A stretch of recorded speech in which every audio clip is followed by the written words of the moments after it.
The Tragedy of Hamlet, Prince of Denmark, by William Shakespeare. Act 2. The Tragedy of Hamlet, Prince of Denmark, by William Shakespeare. Act 2, Scene 1. A room in Polonius's house. Enter Polonius and Reynaldo. Give him this money and these notes, Reynaldo. I will, my lord. You shall do marvels wisely, good Reynaldo, before you visit him, to make inquire of his behaviour. My lord, I did intend it. Marry, well said, very well said. Look you, sir, inquire me first what Danskers are in Paris, and how, and who, what means, and where they keep, what company, at what expense, and finding by this encompassment and drift of question that they do know my son, come you more nearer than your particular demands will touch it. Take you, as 'twere, some distant knowledge of him, as thus: I know his father and his friends, and in part him. Do you mark this, Reynaldo? Ay, very well, my lord. And in part him, but you may say, not well, but if be he, I mean he's very wild, addicted, so and so, and there put on him what forgeries you please. Marry, none so rank as may dishonour him, take heed of that, but, sir, such wanton, wild, and usual slips, as are companions noted and most known to youth and liberty. As gaming, my lord.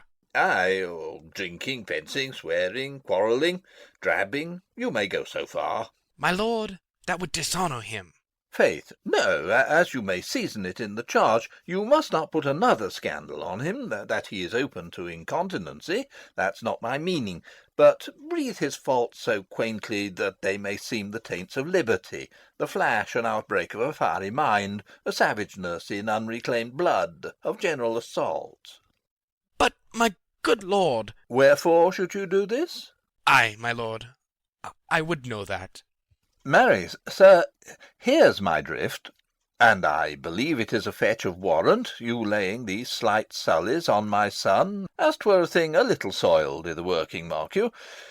Your party in converse, him you would sound, having ever seen in the prenominate crimes the youth you breathe of guilty. Be assured he closes with you in this consequence, good sir, or so, or friend, or gentleman, according to the phrase or the addition of man and country. Very good, my lord. And then, sir, does what was I about to say? By the mass, I was about to say something. Where did I leave? At closes in the consequence, at friend or so, and gentleman. At closes in the consequence. Ay, marry, he closes thus. I know the gentleman. I saw him yesterday, or t'other day, or then with such, and as you say, there was a gaming there, or Tookin's rouse, there falling out at tennis, or perchance, I saw him enter such a house of sale, videlicet a brothel, or so forth. See you now, your bait of falsehood takes this carp of truth, and thus do we of wisdom and of reach, with windlasses and with assays of bias, by indirections, find directions out. So, by my former lecture and advice, shall you, my son. You have me, have you not? My lord, I have. God be with ye. Fare ye well. Good, my lord. Observe his inclination in yourself. I shall, my lord. And let him ply his music. Well, my lord. Farewell. Exit Reynaldo. Enter Ophelia. How now, Ophelia? What's the matter? Oh, my lord, I have been so affrighted. With what, in the name of God? My lord, as I was sewing in my closet, Lord Hamlet, with his doublet all unbraced, no hat upon his head, his stockings fouled, ungartered, and down-jived to his ankle, pale as his shirt, his knees knocking together, and with a look so piteous in purport as if he had been loosed out of hell, to speak of horrors, he comes before me. Mad for thy love? My lord, I do not know, but truly I do fear it. What said he? He took me by the wrist, and held me hard. Then goes he to the length of all his arm, and with his other hand thus o'er his brow, he falls to such perusal of my face as he would draw it. Long stayed he so. At last, a little shaking of mine arm, and thrice his head thus, waving up and down. He raised a sigh so piteous and profound as it did seem to shatter all his bulk and end his being. That done, he lets me go, and with his head o'er his shoulder turned, he seemed to find his way without his eyes, for out of doors he went without their helps, and to the last bended their light on me. Come, go with me. I will go seek the king. This is the very ecstasy of love, whose violent property foredoes itself, and leads the will to desperate undertakings, as oft as any passion under heaven that doth afflict our natures. I am sorry. What, have you given him any hard words of late? No, my good lord, but as you did command, I did repel his fetters and denied his access to me. That hath made him mad. I am sorry that with better heed and judgment I had not quoted him. I feared he did but trifle, and meant to rack thee, but beshrew my jealousy. By heaven, it is as proper to our age to cast beyond ourselves in our opinions, as is common for the younger sort to lack discretion. Come, go we to the king. This must be known, which, being kept close, might move more grief to hide than hate to utter love. Come. Exeunt. Scene 2. A room in the castle. Enter King Claudius, Queen Gertrude, Rosencrantz, Guildenstern, and attendants. Welcome, dear Rosencrantz and Guildenstern. Moreover, that we much did long to see you, the need we have to use you did provoke our hasty sending. Something have you heard of Hamlet's transformation, so call it? Sith nor the exterior nor the inward man resembles that it was. What it should be, more than his father's death, that thus hath put him so much from the understanding of himself, I cannot dream of. I entreat you both, that being of so young days brought up with him, and sith so neighboured to his youth and haviour, that you vouchsafe your rest here in our court some little time, so by your companies to draw him on to pleasures, and to gather, so much as from occasion you may glean, whether aught, to us unknown, afflicts him thus, that opened lies within our remedy. Good gentlemen, he hath much talked of you, and sure I am 2 men there are not living to whom he more adheres. If it will please you to show us so much gentry and goodwill as to expend your time with us a while, for the supply and profit of our hope, your visitation shall receive such thanks as befits a king's remembrance. Both your majesties might, by the sovereign power you have of us, put your dread pleasures more into command than to entreaty. We both obey, and here give up ourselves in the full bent to lay our service freely at your feet, to be commanded. Thanks, Rosencrantz, and gentle Guildenstern.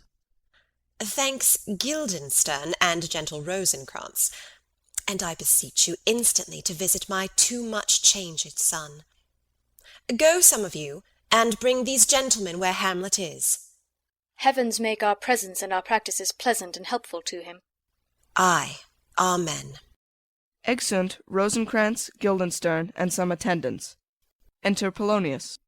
The ambassadors from Norway, my good lord, are joyfully returned. Thou still hast been the father of good news. Have I, my lord? Assure you, my good liege, I hold my duty as I hold my soul, both to my God and to my gracious king. And I do think, or else this brain of mine hunts not the trail of policy so sure as it hath used to do, that I have found the very cause of Hamlet's lunacy. Oh, speak of that. That do I long to hear. Give first admittance to the ambassadors. My news shall be the fruit to that great feast. Thyself do grace to them, and bring them in. Exit Polonius. He tells me, my dear Gertrude, he hath found the head and source of all your son's distemper. I doubt it is no other but the main, his father's death, and our o'er hasty marriage. Well, we shall sift him. Re-enter Polonius, with Voltimand and Cornelius. Welcome, my good friends. Say, Voltimand, what from our brother Norway? Most fair return of greetings and desires. Upon our first, he sent out to suppress his nephew, which to him appeared to be a preparation against the Pollock. But better looked into, he truly found it was against your highness, whereat grieved, that so his sickness, age, and impotence was falsely borne in hand, sends out arrests on Fortinbras, which he, in brief, obeys, receives rebuke from Norway, and in fine makes vow before his uncle nevermore to give the essay of arms against your majesty, whereon old Norway, overcome with joy, gives him 3,000 crowns in annual fee, and his commission to employ these soldiers, so levied as before, against the Pollock, with an entreaty, herein further shown. Giving a paper. That it might please you to give quiet pass through your dominions for this enterprise, on such regards of safety and allowance as therein are set down.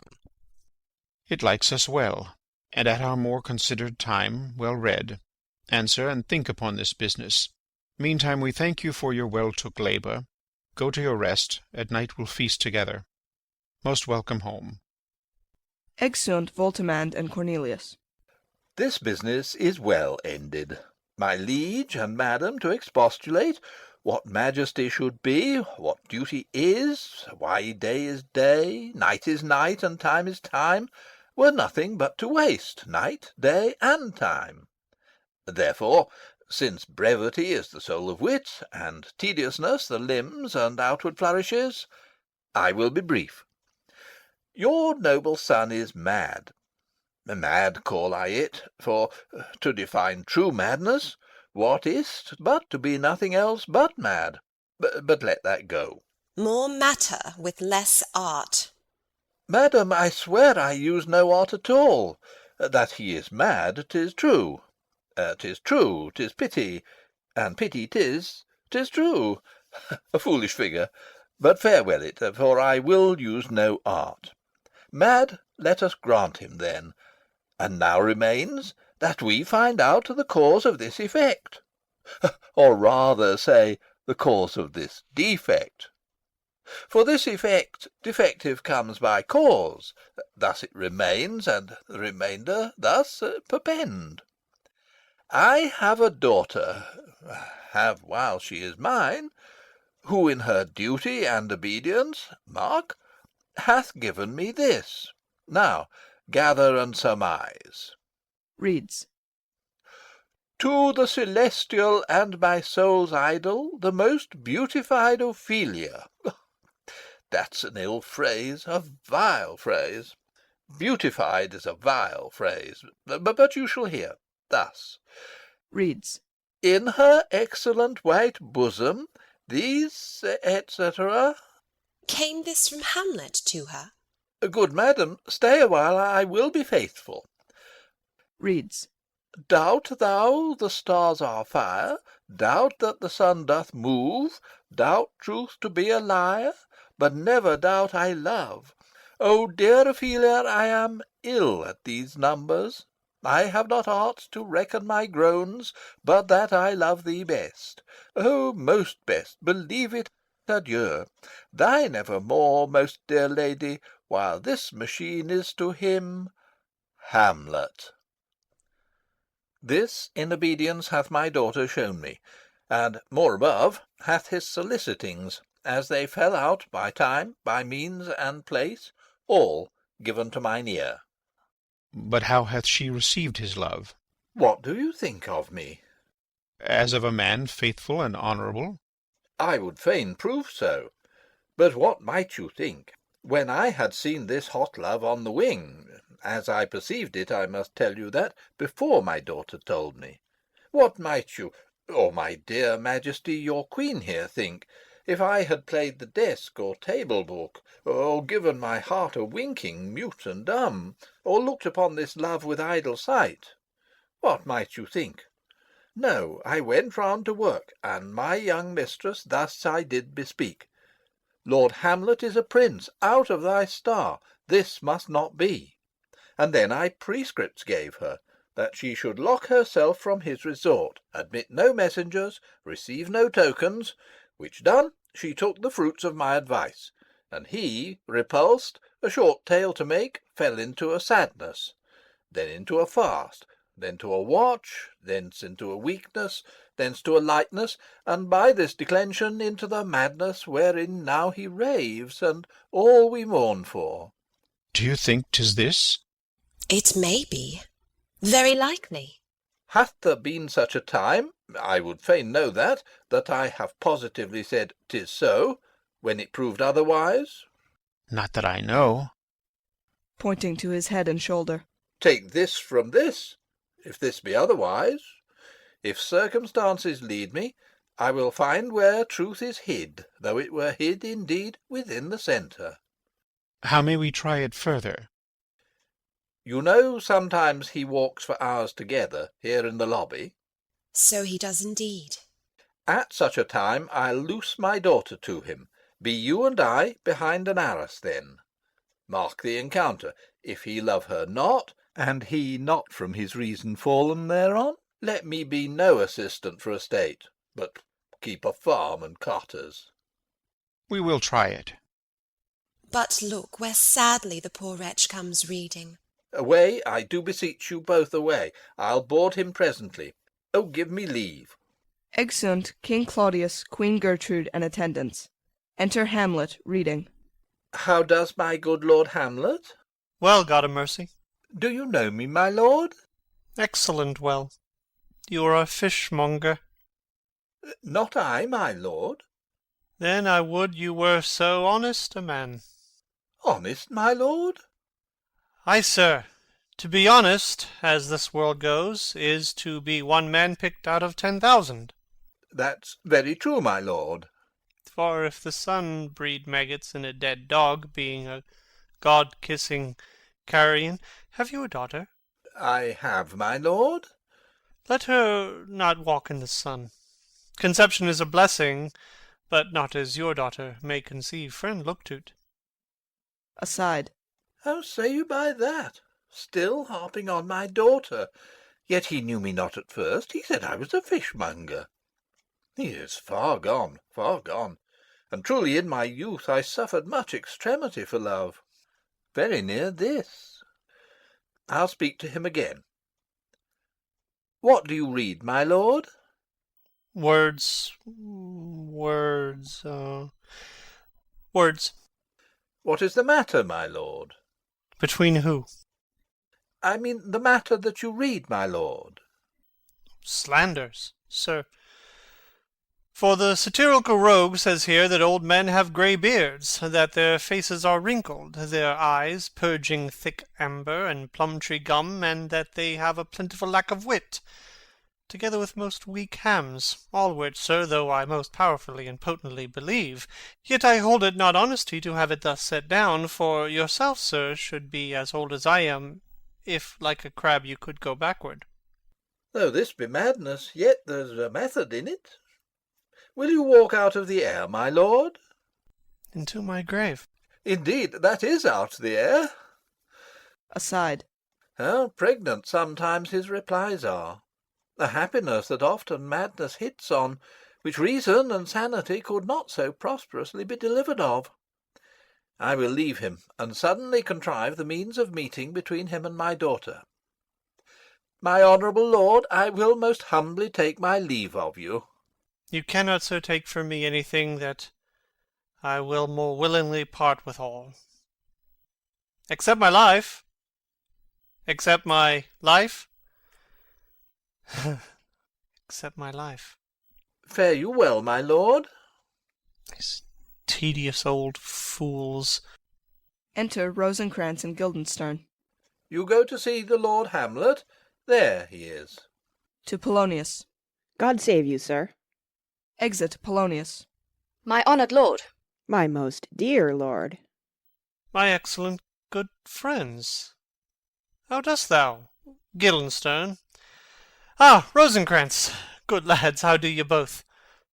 As the indifferent children of the earth. Happy in that we are not over-happy. On Fortune's cap we are not the very button. Nor the soles of her shoe. Neither, my lord.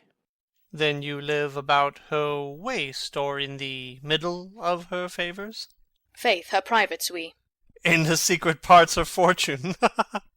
Oh, most true, she is a strumpet. What's the news? None, my lord, but that the world's grown honest. Then is doomsday near. Your news is not true. Let me question you more in particular. What have you, my good friends, deserved at the hands of fortune that she sends you to prison hither. Prison, my lord? Denmark's a prison. Then is the world one. A goodly one, in which there are many confines, wards, and dungeons, Denmark being one of the worst. We think not so, my lord. Why then 'tis none to you, for there is nothing either good or bad, but thinking makes it so. To me it is a prison. Why then your ambition makes it one. 'Tis too narrow for your mind. Oh God, I could be bounded in a nutshell and count myself a king of infinite space, were it not that I have bad dreams. Which dreams indeed are ambition, for the very substance of the ambitious is merely the shadow of a dream. A dream itself is but a shadow. Truly, and I hold ambition of so airy and light a quality, that it is but a shadow's shadow. Then are our beggars' bodies, and our monarchs and outstretched heroes the beggars' shadows. Shall we to the court? For by my fay I cannot reason. We'll wait upon you. No such matter. I will not sort you with the rest of my servants, for to speak to you like an honest man, I am most dreadfully attended. But in the beaten way of friendship, what make you at Elsinore? To visit you, my lord. No other occasion. Beggar that I am even poor in thanks. But I thank you. And sure, dear friends, my thanks are too dear a halfpenny. Were you not sent for? Is it your own inclining? Is it a free visitation? Come, deal justly with me. Come, nay, speak. What should we say, my lord? Why, anything but to the purpose. You were sent for, and there is a kind of confession in your looks which your modesties have not craft enough to colour. I know the good king and queen have sent for you. To what end, my lord? That you must teach me. But let me conjure you by the rights of our fellowship, by the constancy of our youth, by the obligation of our ever-preserved love, and by what more dear a better proposer could charge you withal, be even and direct with me, whether you were sent for or no. Aside to Guildenstern. What say you? Aside. Nay, then, I have an eye of you. If you love me, hold not off. My lord, we were sent for. I will tell you why. So shall my anticipation prevent your discovery, and your secrecy to the king and queen moult no feather. I have of late, but wherefore I know not, lost all my mirth, foregone all custom of exercises, and indeed it goes so heavily with my disposition that this goodly frame, the earth, seems to me a sterile promontory. This most excellent canopy, the air. Look you, this brave o'erhanging firmament, this majestical roof fretted with gold and fire, why, it appears no other thing to me than a foul and pestilent congregation of vapours. What a piece of work is man! How noble in reason, how infinite in faculty and form and moving, how express and admirable in action, how like an angel, in apprehension, how like a god. The beauty of the world, the paragon of animals. And yet, to me, what is this quintessence of dust? Man delights not me. No, nor woman neither, though by your smiling you seem to say so. My lord, there was no such stuff in my thoughts. Why did you laugh then, when I said, man delights not me? To think, my lord, if you delight not in man, what Lenten entertainment the players shall receive from you. We coted them on the way, and hither they are coming to offer you service. He that plays the king shall be welcome. His Majesty shall have tribute of me. The adventurous knight shall use his foil and target, the lover shall not sigh gratis, the humorous man shall end his part in peace, the clown shall make those laugh whose lungs are tickled o'er the sere, and the lady shall say her mind freely, or the blank verse shall heart for it. What players are they? Even those you were wont to take delight in, the tragedians of the city. How chances it they travel? Their residence, both in reputation and profit, was better both ways. I think their inhibition comes by the means of the late innovation. Do they hold the same estimation they did when I was in the city? Are they so followed? No, indeed, they are not. How comes it? Do they grow rusty? Nay, their endeavour keeps in the wonted pace, but there is, sir, an aery of children, little Iasses, that cry out on the top of question, and are most tyrannically clapped for't. These are now the fashion, and so berettle the common stages, so they call them, that many wearing rapiers are afraid of goose-quills, and dare scarce come thither. What, are they children? Who maintains them? How are they escorted? Will they pursue the quality no longer than they can sing? Will they not say afterwards, if they should grow themselves to common players, as it is most like, if their means are no better, their writers do them wrong to make them exclaim against their own succession? Faith, there has been much to do on both sides, and the nation holds it in no sin to tar them to controversy. There was, for a while, no money bid for argument, unless the poet and the player went to cuffs in the question. Is it possible? Oh, there has been much throwing about of brains. Do the boys carry it away? Ay, that they do, my lord. Hercules and his load too. It is not very strange, for mine uncle is king of Denmark, and those that would make mows at him while my father lived give 20, 40, 50, 100 ducats apiece for his picture in little. 'Sblood, there is something more in this than natural, if philosophy could find it out.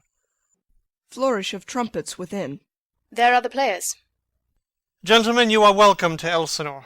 Your hands come, then. The appurtenance of welcome is fashion and ceremony. Let me comply with you in this garb, lest my extent to the players, which I tell you must show fairly outward, should appear more like entertainment than yours. You are welcome, but my uncle, father, and aunt, mother, are deceived. In what, my dear lord? I am but mad north-northwest, when the wind is southerly. I know a hawk from a handsaw. Enter Polonius. Well be with you, gentlemen. Hark you, Guildenstern, and you too, at each ear a hearer.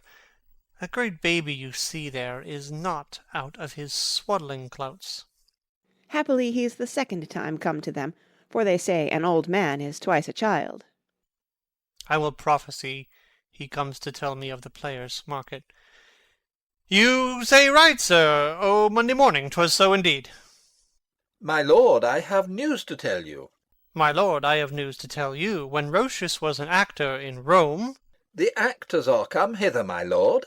Buzz, buzz. Upon mine honour. Then came each actor on his ass.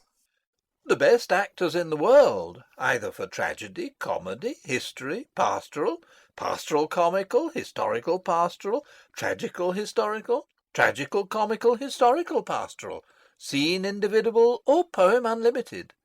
Seneca cannot be too heavy, nor Plautus too light. For the law of writ and the liberty, these are the only men. O Jephthah, judge of Israel, what a treasure hadst thou! What treasure had he, my lord? Why, one fair daughter, and no more. The which he loved passing well. Aside. Still on my daughter. Am I not i' the right, old Jephthah? If you call me Jephthah, my lord, I have a daughter that I love passing well. Nay, that follows not. What follows then, my lord? Why, as by lot God wot... And then, you know, it came to pass, as most like it was... The first row of the pious chanson will show you more. For look, where my abridgment comes. Enter 4 or 5 players. You are welcome, masters, welcome all.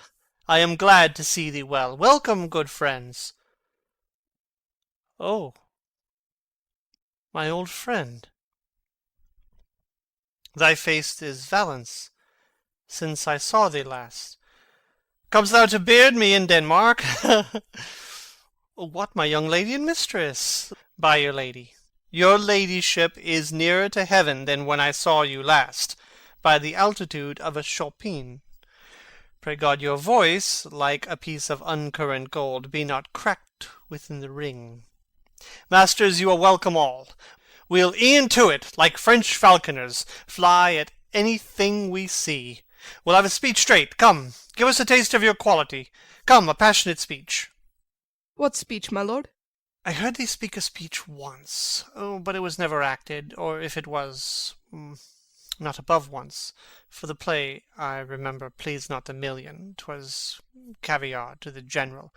But it was, as I received it, and others whose judgment in such matters cried in the top of mine, an excellent play, well digested in scenes set down with as much modesty as cunning.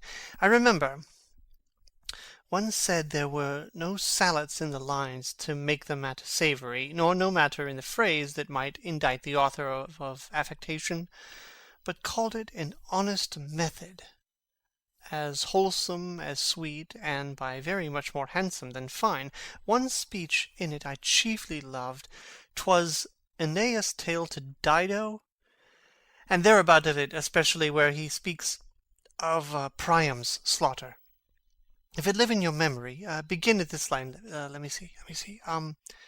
The rugged Pyrrhus, like the Hyrcanian beast. No, it is not so. It begins with Pyrrhus. The rugged Pyrrhus, he whose sable's arms, black as his purpose, did the night resemble where he lay couched in the ominous horse, hath now this dread and black complexion smeared with heraldry more dismal, head to foot. Now is he total gulls, horridly tricked with blood of fathers, mothers, daughters, sons, baked and impasted with the parching streets, that lend a tyrannous and damned light to the Lord's murder, roasted in wrath and fire, and thus o'ersighs with coagulate gore, with eyes like carbuncles, the hellish Pyrrhus, old grandsire Priam, speaks. So proceed you. 'Fore God, my lord, well spoken, and with good accent and good discretion. Anon he finds him, striking too short at Greeks, his antique sword, rebellious to his arm, lies where it falls. Repugnant to command, unequalled matched, Pyrrhus at Priam drives, in rage strikes wide, but with a whiff and wind of his fell sword the unnerved father falls. Then senseless Ilium, seeming to feel this blow, with flaming top stoops to his base, and with a hideous crash takes prisoner Pyrrhus's ear.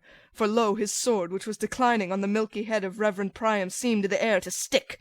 So as a painted tyrant Pyrrhus stood, and like a neutral to his will and matter did nothing.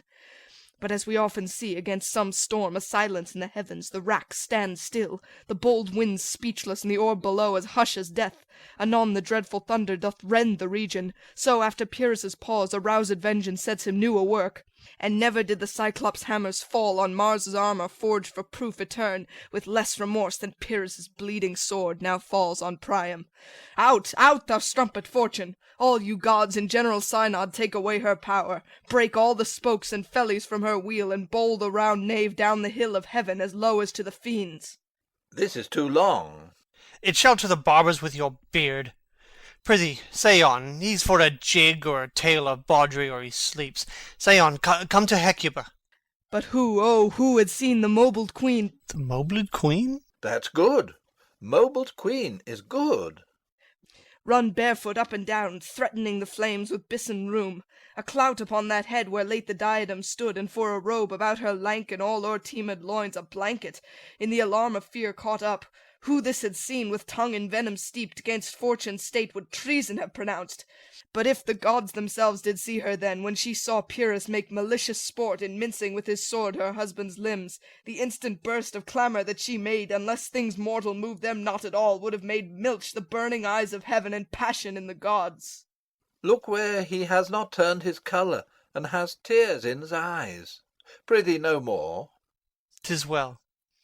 I'll have thee speak out the rest soon. Good my lord, will you see the players well bestowed? Do you hear? Let them be well used, for they are the abstract and brief chronicles of the time. After your death you were better have a bad epitaph than their ill report while you live. My lord, I will use them according to their desert. God's bodkins, man, much better. Use every man after his desert, and who should scape whipping. Use them after your own honour and dignity. The less they deserve, the more merit is in your bounty. Take them in. Come, sirs. Follow him. Friends, we'll hear a play tomorrow.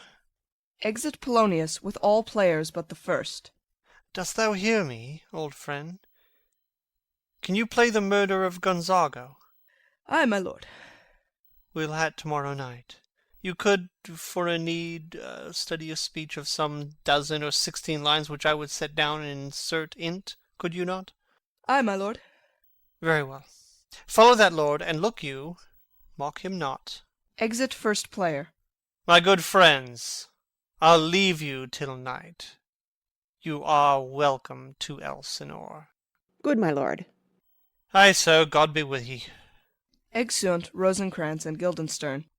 Now I am alone. Oh, what a rogue and peasant slave am I! Is it not monstrous that this player here, but in a fiction, in a dream of passion, could force his soul so to his own conceit that from her working all his visage wand, tears in his eyes, distraction in his aspect, a broken voice, and his whole function suiting with forms to his conceit, and all for nothing, for Hecuba. What's Hecuba to him, or he to Hecuba, that he should weep for her? What would he do? Had he the motive and cue for passion that I have? He would drown the stage with tears, and cleave the general ear with horrid speech, make mad the guilty, and appall the free, confound the ignorant, and amaze indeed the very faculties of eyes and ears. Yet I, a dull and muddy-mettled rascal, peak, like Jonah dreams, unpregnant of my cause, and can say nothing. Oh, not for a king upon whose property and most dear life a damned defeat was made. Am I a coward? Who calls me villain? Breaks my pate across, plucks off my beard and blows it in my face, tweaks me by the nose, gives me the lie, the throat as deep as to the lungs. Who does me this? Ha! Swoons. I should take it. For it cannot be but I am pigeon-livered and lack gall to make oppression bitter. Or ere this I should have fatted all the region's kites with this slave's offal. Bloody, bawdy villain. Remorseless, treacherous, lecherous, kindless villain of vengeance! Oh, why, what an ass am I! This is most brave.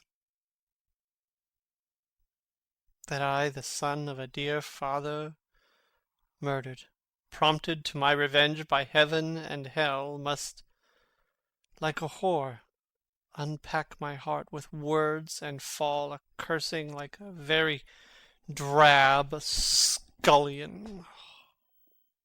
Fie upon't, foe! about my brain. I have heard that guilty creatures sitting at a play have by the very cunning of the struck so to the soul that presently they have proclaimed their malefactions.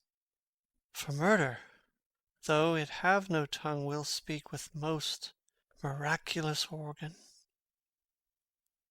I'll have these players play something like the murder of my father before mine uncle.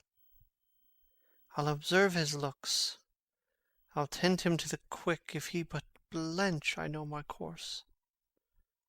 The spirit that I have seen may be the devil, and the devil hath power to assume a pleasing shape, yea, and perhaps out of my weakness and my melancholy, as he is very potent with such spirits, abuses me to damn me.